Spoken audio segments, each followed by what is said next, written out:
സത്യയുഗത്തിൽ ഒരു വലിയ കൊടുങ്കാറ്റ് ലോക സൃഷ്ടിയെ നശിപ്പിക്കുവാൻ തുടങ്ങി. ഇതിൽ അസ്വസ്ഥനായ ഭഗവാൻ മഹാവിഷ്ണു മഞ്ഞൾ തടാകമായ ഹരിദ്ര സരോവരത്തിന്റെ തീരത്ത് ശക്തിസ്വരൂപിണിയായ ശ്രീപാർവതീ ദേവിയെ പ്രീതിപ്പെടുത്തുവാൻ തപസ് ചെയ്തു. മഹാവിഷ്ണുവിന്റെ തപസ്സിൽ പ്രസാദിച്ച് ശ്രീപാർവതീ ദേവി പ്രത്യക്ഷപ്പെട്ടു. പാർവതീദേവിയുടെ അഭ്യർത്ഥന പ്രകാരം തടാകത്തിൽ നിന്ന് ശ്രീ രൗദ്രമുഖീശ്വരി ദേവീഭാവത്തിൽ അവതരിച്ചു. പരാശക്തി കൊടുങ്കാറ്റിനെ സ്തംഭിപ്പിച്ച് ശാന്തമാക്കി. അപ്രകാരം പ്രപഞ്ചത്തിൽ ക്രമം പുനഃസ്ഥാപിക്കപ്പെട്ടു.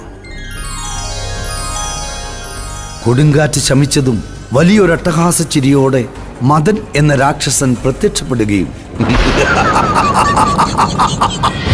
ഇതെല്ലാം പ്രപഞ്ചശക്തിയെ ഇല്ലാതാക്കാൻ താൻ ചെയ്ത വെറും ഒരു കൊടുങ്കാറ്റ് മാത്രമാണെന്നും ആ രാക്ഷസൻ ദേവിയോട് പറഞ്ഞു. ഈ മഞ്ഞൾ തടാകമായ ഹരിദ്ര സരോവരത്തിൽ നിന്നും പ്രത്യക്ഷപ്പെട്ട വെറുമൊരു പെണ്ണായ നീ നമ്മെ തടയാറായോ?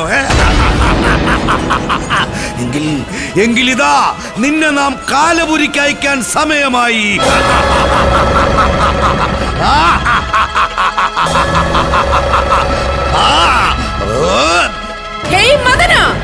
സർവചരാചരങ്ങൾക്കും ഈ പ്രപഞ്ചത്തിനും അധിപതിയായ നമ്മ കാലപുരിക്കയക്കുമെന്നോ?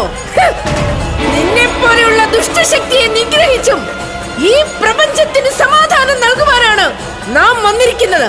അതിനാൽ നീ ഇഹലോകവാസം വെടിയുവാൻ ഒരുങ്ങിക്കൊള്ളൂ.